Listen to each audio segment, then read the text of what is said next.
The chamber of the Galactic Council stretched wider than any cathedral humanity had ever built. Its ceiling was carved with light from dying stars, and its walls shimmered with the languages of 100 different worlds. Inside this hall, voices rose like waves, clashing, breaking, and rising again in argument. At the center stood the representatives of Earth. They were outnumbered, surrounded, and unwanted. The humans wore no armor, carried no weapons, and yet their presence filled the chamber with tension. Every alien eye turned toward them with the same judgment. Dangerous, unpredictable, unfit to share the galaxy.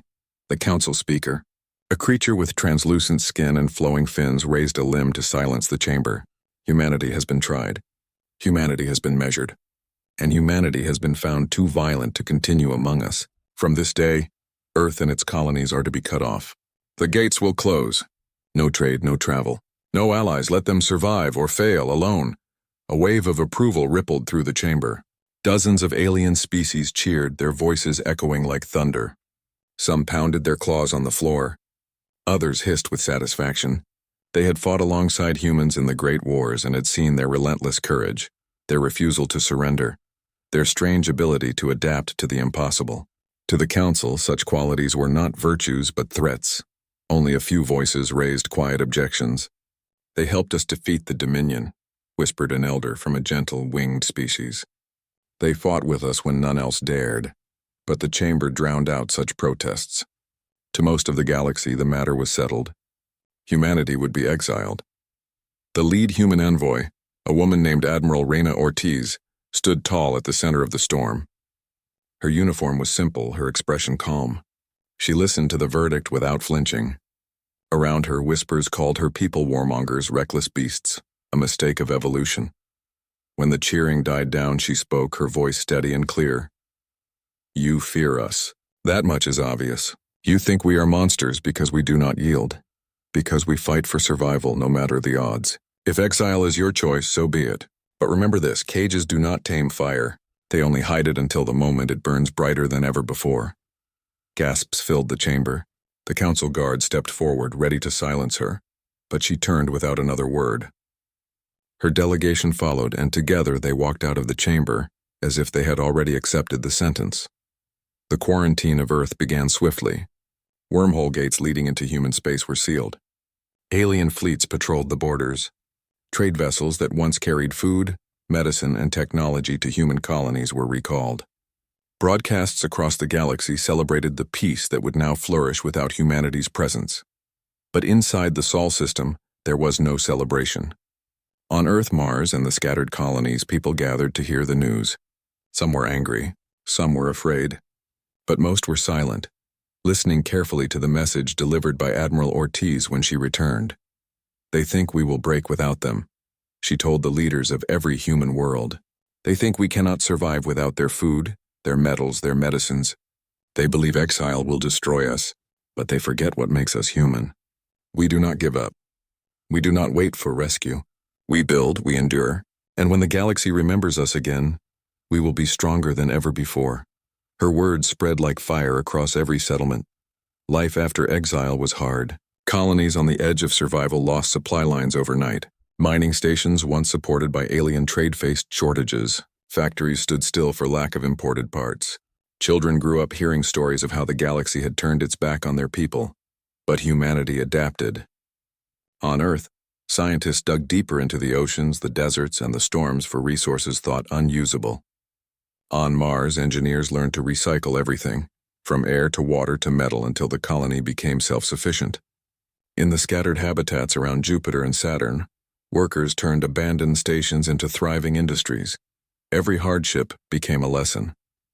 Every loss became a reason to improve. Humans who once argued among themselves, nations divided by politics and history, found unity in exile. For the first time in centuries, Earth's people spoke with one voice. The galaxy had hoped humanity would weaken. Instead, it forced them to grow stronger. 100 light-years away, in the halls of alien academies, humanity was slowly forgotten. Students studied the great species of the galaxy, the builders, the thinkers, the diplomats, and they mentioned humanity only as a warning. Too violent, too ambitious, a failed experiment of evolution. Yet from time to time, rumors drifted back into alien space. Traders swore they had seen strange human ships beyond the borders, faster and darker than before. A scout claimed to have detected enormous structures orbiting Neptune, harvesting energy in ways no one understood. The Council dismissed these reports as myths. Humans cannot build such things without us, they said. Exile has surely weakened them. But among the few aliens who remembered fighting beside humans, doubt began to stir. They recalled how humans had turned sticks into weapons, broken machines into traps, and hopeless battles into victories. If anyone could survive exile, it was humanity. Back on Earth, a boy named Elias grew up in a rebuilt city near the old ruins of New York. His parents told him stories of the day the galaxy cast humanity aside. He listened as if hearing legends, wide-eyed, determined. One night, as he looked up at the stars, he asked his father, "Do you think they will come back?" "The aliens?" His father's voice was quiet but firm. "They will come back when they need us. And when that day comes, Elias, we will be ready." Admiral Ortiz lived long enough to see the first fruits of exile. Before her death, she visited the orbital shipyards above Earth. There, massive vessels floated, unlike anything the galaxy had seen, sleek, powerful, designed not only for defense but for exploration and ambition. Her last words to her people echoed through every colony. "They feared what we might become. Let us prove them right." And with that, humanity entered a new age, not as outcasts, but as architects of their own destiny. The galaxy believed humanity's story was over. In truth, it had only just begun. 100 years passed after the exile of humanity. The galaxy moved forward, or so it believed. Trade routes expanded, new alliances formed, and empires rose in strength. The Galactic Council congratulated itself, claiming the galaxy was more peaceful now that the humans were gone. In the great academies of alien civilizations, humanity became a story told in classrooms. They were remembered as reckless creatures, a warning of how unchecked ambition could destroy harmony. Humans, teachers said, were bold but dangerous. It is good they were locked away. Students nodded, taking notes. To them, humans were a forgotten flame, something once bright, now extinguished. But far beyond the Council's borders, in the quiet darkness of Sul, that flame had not died. Ghost signals it began with whispers. A small exploration ship from the Athari species was mapping the Kuiper Belt when its sensors picked up unusual readings. The pilot, a cautious scholar named Velan, frowned at the results. Enormous energy fluctuations came from the edge of the system, near Neptune. As the ship drew closer, Velan saw something impossible. Giant panels stretched across space, capturing sunlight at scales no known species had attempted. The structures rotated slowly, glowing with stored power. They looked like mirrors for the stars, each one the size of a continent. The Athari crew stared in silence. This was not the work of a dying people. This was the work of builders, of dreamers, of survivors. Before they could transmit the discovery back to the Council, their ship's systems went dark. Engines stopped, weapons froze, communications fell silent. On the screen appeared a single message written in universal script: "Leave." The Athari ship drifted helplessly for hours before its systems reactivated. When they turned back, the structures were gone, hidden by stealth fields or moved beyond their reach. Velan returned home shaken. He filed his report, but the Council laughed at him. "Hallucinations," they declared. "Perhaps you saw old wreckage. Humans cannot build such things." His warnings were archived and forgotten, but in quiet corners of the galaxy, others began to wonder, forgotten by the galaxy, while the galaxy dismissed humanity. Small signs of their return spread among fringe traders and scouts. Some claimed to see black ships with no markings moving faster than anything known. Others spoke of radio signals filled with strange music and patterns drifting across space. A merchant from the Kalari species told a tale of meeting humans on a hidden asteroid station. According to him, they looked older, harder, but their eyes still carried the same spark. He claimed they offered him water, repaired his ship, and then erased his navigation log so he could not return. The Council dismissed these as lies told by desperate traders. Yet the stories would not die. In time, these rumors reached the younger generations of alien scholars, those who had never fought alongside or against humans, but who had only read about them. For them, curiosity bloomed. If humans truly survived exile, they whispered, what have they become? Inside human space within the Sol system, humanity was thriving in silence. Earth had recovered from centuries of conflict and scarcity. Cities now reached into the skies with towers of glass and light. Oceans were cleaned by machines that swam like whales, turning pollution into resources. On Mars, whole valleys were green with fields and rivers. The first generation of children born under a true sky instead of domes. Around Saturn, massive shipyards floated, building vessels larger than any fleet the Council had ever seen. Some were designed for trade and exploration. Others, darker and sharper, were clearly for defense. Humanity had not forgotten the past. Most impressive of all were the Dyson fragments near Neptune, colossal energy collectors that harvested the sun's power and funneled it into hidden reserves. With this energy, humanity experimented with technologies forbidden or ignored by the Council. Artificial intelligence guided whole industries. Engines bent space in ways no alien mind fully understood. Humans did not rush to explore the galaxy again. They remembered the humiliation of exile. Instead, they waited. They built. They prepared. The Council's blindness. In the Galactic Council chamber, however, humanity was little more than an afterthought. When reports of ghost signals appeared again, the speaker dismissed them. Even if they have survived, they are weak. Cut off from trade, they cannot compete with us. An elder Ithari protested. I have seen their machines. They are not weak. They are waiting. The chamber erupted in laughter. To most species, the idea of humanity growing stronger in exile was absurd. Survival without the Council's support was impossible. But some remembered the wars of the past. They remembered human soldiers who refused to surrender even when outnumbered. They remembered how humans turned disasters into victories by sheer willpower. And in their hearts, they feared the possibility that the galaxy had made a mistake. The young scholar far from the Council, a young alien scholar named Orion, searched the old archives of war. She was fascinated by humans, not by their violence, but by their creativity. Where other species built weapons in predictable forms, humans had used whatever they could find, turning broken satellites into traps, abandoned mining drills into defenses, and even their own bodies into shields for their allies. Why does the Council call them dangerous? She asked her mentor one day. Because they cannot be controlled, the elder replied. And that frightens those who rule. Lurian thought about this often. To her, danger and brilliance seemed woven together in humanity's story. She began to collect every rumor, every ghost signal, every whispered story of human survival.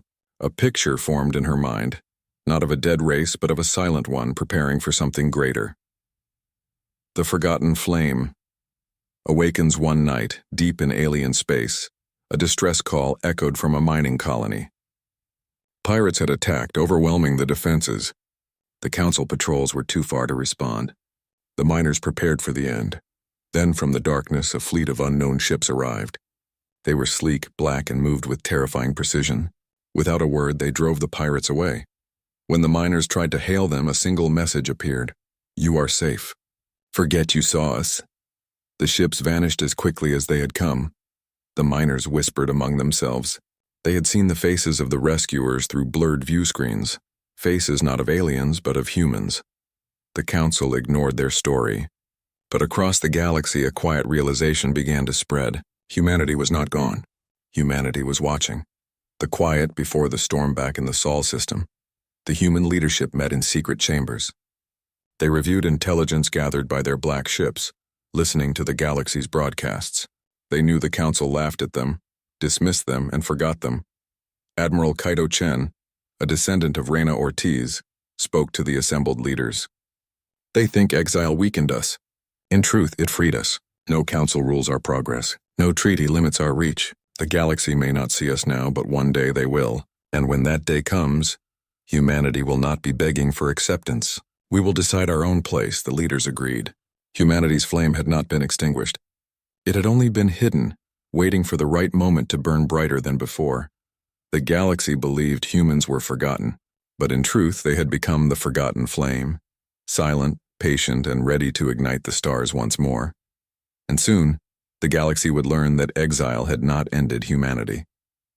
It had only prepared them for what was to come. The galaxy was not at peace for long. From the far side of the Orion arm, a new threat appeared, one unlike anything the Council had ever faced. It came without warning, without negotiation, and without mercy. The first reports described machines. Not ships, not soldiers, but vast swarms of artificial constructs that consumed everything in their path. Planets were stripped of life. Stations were torn apart. Fleets that tried to resist vanished without a trace. At first, the Council dismissed the danger. Pirates, and some claimed. Malfunctioning drones, others said. But as entire star systems went silent, fear spread across the great empires. The galaxy had faced wars before, but this was different.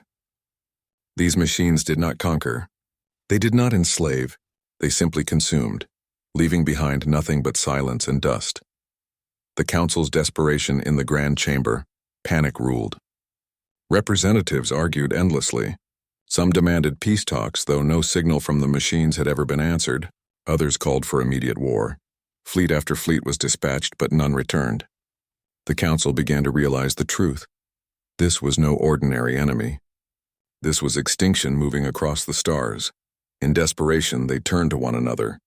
Dozens of species who had once hated each other now tried to unite. Great armadas were formed, mixing ships from every empire. Yet even together they struggled. The machines adapted quickly, reshaping themselves to counter every weapon. What worked in one battle failed in the next. For every fleet the Council built, the machines built 10 more. The galaxy was losing. A whisper of humans amid the chaos. A quiet suggestion emerged. An old Athari scholar, Valan, the same who had once seen human structures near Neptune, stood before the Council. There is one race that might stand against this threat, he said. His voice trembled, but his words carried across the hall. The humans. The chamber erupted in anger and disbelief. Humans, shouted a reptilian warlord. They were exiled. They are nothing without us. They are dangerous, hissed another. They will destroy us if they return. But Valan would not yield. Dangerous, yes. But is that not what we need? An enemy that cannot be stopped requires allies that cannot be broken. Humans were always stubborn, always clever. If anyone can fight the machines, it is them. The chamber fell into uneasy silence. For the first time in a century, the Council seriously spoke the word human. The plea at last, the Council agreed. With fleets crumbling and worlds burning, they had no choice. A transmission was sent toward Sol. It was not a request. It was a command. To the humans of Earth, the message declared, the galaxy faces destruction. Your exile is over. You will fight beside us. You will serve the Council once more. The message was sent across every channel, every frequency, impossible to miss. The Council waited, expecting a reply within hours. But days passed. Then weeks. No answer came, frustration boiled. They must respond, cried the speaker. They owe us their survival. Without the galaxy, they would have perished long ago. But deep inside, some Council members feared the truth. Perhaps humanity did not see itself as part of the galaxy anymore. Perhaps exile had changed them beyond recognition. The machines advance. Meanwhile, the machine swarms pushed closer. Dozens of colonies fell. Refugees fled into the core worlds begging for safety. Whole civilizations teetered on the edge of collapse. The galaxy's fleets fought bravely, but every victory cost more than it gave. The machines learned too fast, evolved too quickly.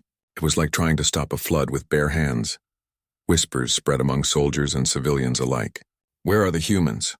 Why have they not come? Some began to wonder if the galaxy's fatal mistake had not been exiling humanity, but expecting them to return. Inside Solon, the Sol system, the message from the Council was received. In great halls beneath Earth, Mars, and Titan, the human leadership gathered to discuss it. Admiral Kaido Chen stood before the Council of Nations. He read the alien demand aloud. When he finished, silence filled the chamber. They exile us for a century, said one leader, his voice heavy with anger. They call us monsters, and now when death comes for them, they summon us like servants. Another leader laughed bitterly. They expect gratitude. They think we owe them. Kaido raised his hand for silence. His eyes were calm, but his words were sharp. The galaxy believes it can command us, but they forget exile freed us. We do not need them. The question is, do we help them, or do we let the machines finish what they started? The room fell into debate. Some argued that humanity should stay hidden. Why risk lives for a galaxy that had cast them aside? Others said the machines would not stop at alien borders. If the galaxy fell, humanity would face them alone. At last, Kaido made his decision. We will not answer their command. We will not beg for entry into their council. We will watch. We will wait.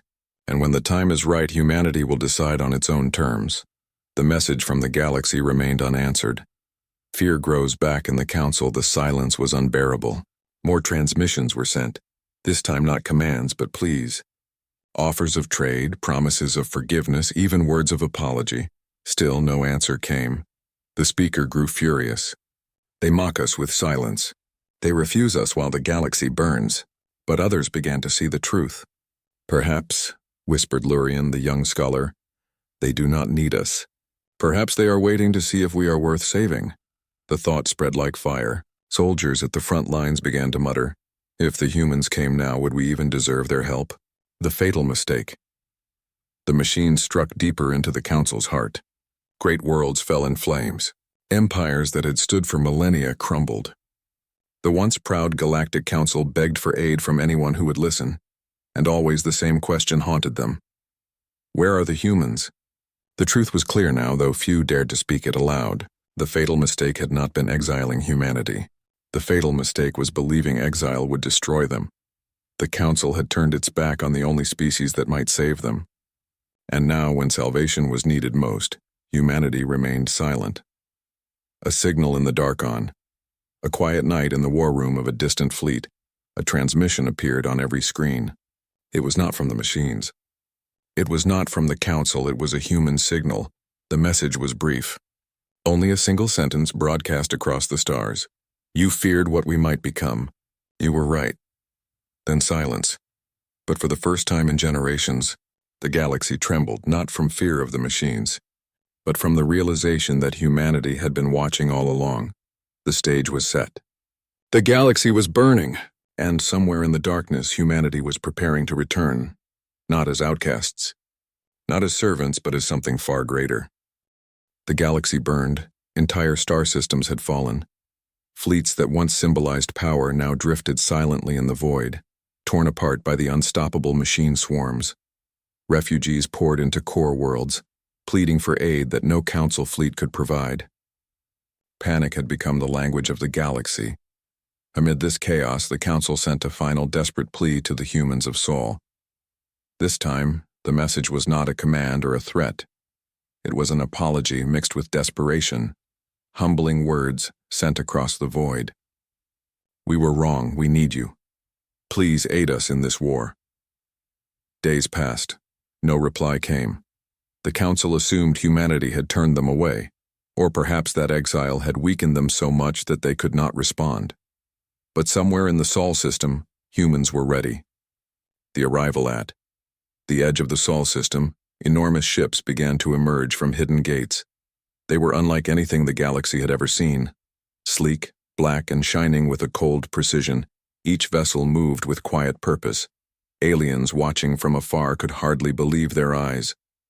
Scouts sent to investigate reported ships larger than any Council battleship. Their weapons gleamed with energy that bent space itself. Every report ended the same way. The humans were not desperate. They were prepared.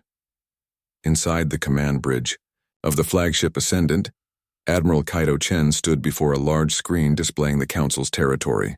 For the first time in centuries, humanity was poised to step back into galactic affairs, not as servants, not as outcasts, but as masters of their own destiny. Prepare the fleets, Kaido ordered. We do not beg. We act. The human ships surged forward like a tide of black steel. Their engines did not roar. They hummed with silent power, bending the rules of physics that had once limited alien engineers. Humanity's silence had not been emptiness. It had been preparation. The calm message before a single weapon was fired. A message was broadcast across every channel in the galaxy, not to the machines, not to the Council, but to all who could hear. You feared what we might become. You were right. We became more than you imagined. The tone was calm, deliberate, and utterly human. There was no threat, no anger, no plea, just clarity. The council trembled. The war fleets paused. Even the machine swarm seemed to hesitate, as if the message itself carried weight beyond comprehension. It was the moment the galaxy had ignored for a century, and now it realized the mistake of underestimating humanity. First contact in battle. The first engagements were terrifying. Alien fleets rushed to intercept the humans, expecting some chaotic rebellion. But the humans moved with flawless coordination. Their weapons were precise, efficient, and devastating. A single human vessel could disable an entire alien cruiser without destroying the crew. Another fleet moved in patterns that alien tacticians could not predict, striking weak points that had never been considered vulnerable. Even the machines, relentless and consuming, faltered. Human fleets adapted in real time, anticipating every attack and countering it instantly. Alien observers watched in awe. Humanity was not just strong, they were clever, unbound by the predictable rules that governed other species. In every encounter, humans avoided unnecessary destruction. Worlds that might have been scorched remained intact. Ships were disabled, not obliterated. Every move was strategic, calculated, and almost surgical. The Council realizes the truth in the Council chambers. Fear replaced arrogance. Representatives, who had once dismissed humanity, now stared at every transmission in disbelief. "How?" whispered the speaker, struggling to form words. They are beyond anything we knew." An elder Ithari scholar, Orion, spoke quietly. "They were never our subjects. They were never weak. We exiled them, and they became the force the galaxy cannot survive without, or control." Other representatives nodded in shock. We underestimated them," admitted a winged ambassador. "Exile was our mistake, our fatal mistake." The truth spread quickly. The galaxy had assumed that removing humanity would bring peace, but exile had only given them time to grow, to evolve, and to prepare. Turning the tide, the human fleets advanced. Machine swarms that had destroyed thousands of ships now fell back in confusion. Humanity did not need numbers. They needed precision, strategy, and the unbreakable will that centuries of exile had forged. Entire machine strongholds fell within hours. Alien fleets began to coordinate with the humans, but only under careful guidance. Humanity did not demand loyalty. They only demonstrated superiority. Worlds that had faced annihilation now cheered as human ships arrived, not to conquer but to protect. Refugees watched from orbiting stations, their hearts lifted for the first time in years. The machines were relentless, but so were humans. Every strategy, every weapon, every plan was anticipating the next move. Alien commanders realized that humanity's long absence was not weakness, it was preparation. Humanity's philosophy. In the aftermath of battles, human leaders addressed the galaxy, not as rulers, not as conquerors, but as teachers of survival. Admiral Kaido Chen sent a broadcast to the Council. "You exiled us. You doubted us. You believed we would perish. You were wrong. Humanity does not survive because others allow it. We survive because we refuse to fail. The galaxy has been careless with its own safety. Learn from us, or be consumed by the consequences of your mistakes." The message spread across every system. Every species could hear it, read it, and feel the weight of truth. Humanity had been patient, but now patience had ended. The galaxy's fate depended not on who ruled it, but on whether it could recognize the power of its forgotten members. The machines retreat. The machine swarms, relentless for centuries, began to falter. Human tactics were too unpredictable, too advanced. Where aliens had failed, humans succeeded because they refused to rely on rules the machines could anticipate. For the first time, alien strategists began to take notes, learning from human methods. Ships that once relied on sheer firepower now paired with humans, gaining guidance in strategy that changed the course of the war. The machines did not surrender. They could not. But they were stopped.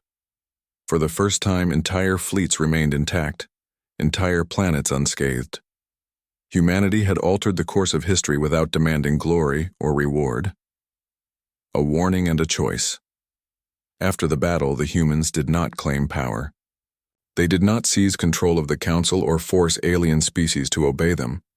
Instead, they delivered a simple message. We did not come to rule. We came to survive. You will either follow our example or learn from our mistakes. The galaxy is too fragile to ignore those who endure. It was a warning and a promise. Humanity had returned not for revenge, not for conquest, but to teach the galaxy that exile had forged them into a force that could no longer be dismissed. The Council and all species realized the truth. The galaxy's fatal mistake was not in fearing humanity. It was in underestimating them. The calm. After the storm, for the first time in a century, the Sol system was visible to the galaxy, not as a place of exile, but as the home of humanity's silent power. Ships returned to orbit, fleets regrouped, and alien worlds paused to consider their next steps. Humans did not rush to occupy or control. They allowed alien leaders to see that true power was not in domination, but in survival, strategy, and unity. The galaxy had learned that humans could not be controlled, and perhaps that was a lesson it had needed for a long time. In hidden human command centers, young cadets watched the broadcasts of alien astonishment. They trained harder, knowing this was only the beginning. Humanity had shown the galaxy its last message. The era of underestimating them was over, and, somewhere in quiet halls across the stars, the Council whispered the truth they could not ignore. Humanity was no longer the exile of the galaxy. Humanity was its reckoning. The galaxy had never seen anything like it. The humans were no longer the silent exiles of old. They were everywhere at once, moving with a precision, speed, and intelligence that left every species in awe. Alien fleets, once confident in their own strategies, now followed human guidance. Planets that had been on the brink of annihilation now found hope in human intervention. But humanity did not fight for glory or for dominion. They fought to protect the galaxy, not because it had welcomed them, but because they were its most resilient inhabitants. The machines defeat the machine swarms, once unstoppable, now faced the full force of human strategy. Ships moved like living entities, each anticipating the other's movements. Weapons were precise, striking critical points rather than wasting energy on brute destruction. Entire machine fortresses were disabled within hours. What had taken alien fleets months, sometimes years, humans completed in days. They understood patterns, predicted moves, and exploited weaknesses with unmatched ingenuity. Across the galaxy, alien commanders could only watch in disbelief as human fleets pushed the machines back system by system. By the time the last swarm was destroyed, the galaxy lay in quiet ruin. Fires smoldered on countless planets, but none of them had been destroyed unnecessarily. Humanity had fought efficiently, with the wisdom gained from centuries of preparation. The aftermath. Once the war ended, humans did not claim the galaxy as theirs. They did not demand loyalty or submission. Instead, they offered guidance. Admiral Kaito Chen addressed the Council from a human flagship orbiting Sol. His voice was calm, firm, and resolute. You exiled us. You doubted us. You believed we would fail. But humanity does not survive because others allow it. We survive because we refuse to fail. The galaxy must learn this lesson. Strength comes not from fear or rules, but from unity, ingenuity, and perseverance. The Council fell silent. They had witnessed power, strategy, and endurance beyond imagination. They had underestimated humanity, and the cost of that mistake had been nearly catastrophic. Lessons in survival. Humanity began sharing knowledge, but not as rulers. They taught. They guided. Alien engineers learned new methods of energy control. Military strategists studied human tactics. Diplomats learned from human negotiation methods that emphasized clarity, patience, and vision. Where once humans had been dismissed as reckless and dangerous, they were now seen as teachers, innovators, and leaders in survival. The galaxy began to change, not by force, but through the example humanity had set. In every corner of space, stories spread. Of fleets that moved like shadows, invisible until the moment of action. Of weapons that disabled without destroying. Of leaders who valued life, strategy, and the long game above all else. Humanity had not only defeated the machines, they had redefined what it meant to be powerful in the galaxy. New galactic respect alien species who had once laughed at human exile now watched with humility. Planets that had feared human retaliation now saw their protectors. Fleet admirals who had once considered humans weak now sought counsel. Even the council had changed. Where arrogance had once ruled, caution and respect now prevailed. Humans did not demand their seat at the table. They simply showed that the galaxy could no longer ignore them. Lurian, the Athari scholar who had first seen humans as a curiosity, wrote in her notes, "The galaxy's fatal mistake was not in fearing humanity. It was in assuming they could be controlled or dismissed. Exile forged them into a force beyond understanding. We have learned humility too late, but it is a lesson we must never forget. Humanity's philosophy. Through it all, humans remained human. They did not conquer worlds. They did not enslave or rule. They offered guidance but left freedom in the hands of others. On Earth, Mars, and the hidden stations of the outer solar system, leaders discussed the lessons of exile and survival. Kaito Chen spoke to the assembly. We did not return to rule. We returned to prove what humanity is capable of. The galaxy must choose its own path, but we will always be ready to protect it. Never again will humanity be underestimated. Never again will exile dictate our fate." This philosophy spread quietly but powerfully. Alien worlds began to embrace human strategies, not because they were forced to, but because they had witnessed their value. Humanity had taught the galaxy a lesson it could never unlearn. Survival requires resilience, intelligence, and unity. The center of destiny, with the machines destroyed and the galaxy in awe, humans began to shape the stars, not through force but through vision. They established observation stations, trade routes rebuilt with human guidance, and fleets designed for defense rather than conquest. Young human cadets trained with alien partners, sharing techniques and learning from the diversity of species in the galaxy. Humanity had become a bridge connecting worlds that had once feared each other. Everywhere there was a recognition. Humans were no longer just a species. They were a standard, a model of endurance and ingenuity that others aspired to emulate. A final message. Admiral Kaito Chen broadcast one final message to the galaxy. Not to celebrate, but to remind. You exiled us, and we thank you. The cage you built became our forge. Remember this, humanity does not fade, we rise. The galaxy's future is not ours to claim, it is ours to protect. Learn this lesson well, for it is the only way to survive. The message echoed across systems. In alien academies, fleet command centers, and refugee colonies, every species received it. It was calm, clear, and undeniable.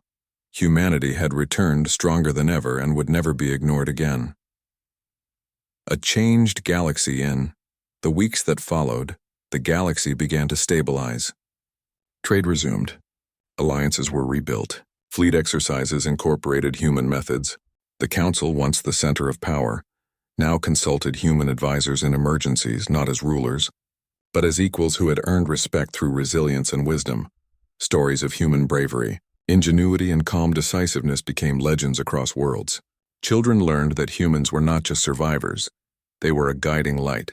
Even the machines, though destroyed, left remnants of their technology that humans studied and adapted, turning the tools of destruction into instruments of knowledge and progress. The legacy humanity had been exiled once, dismissed as dangerous, and underestimated by every species in the galaxy. They had been silent, patient, and observant. When the time came, they did not return as victims or servants. They returned as a force the galaxy could neither ignore nor control. In the Council archives, Lurian wrote one final note. The galaxy's fatal mistake was thinking humanity could be confined or forgotten. Exile did not weaken them, it prepared them, and in that preparation, they became more than the galaxy could imagine. They are no longer outsiders. They are the inevitable center of destiny. Humanity had changed the galaxy forever. They had not conquered it, they had elevated it. And in doing so, they ensured that the lessons of resilience, intelligence, and unity would never be forgotten again.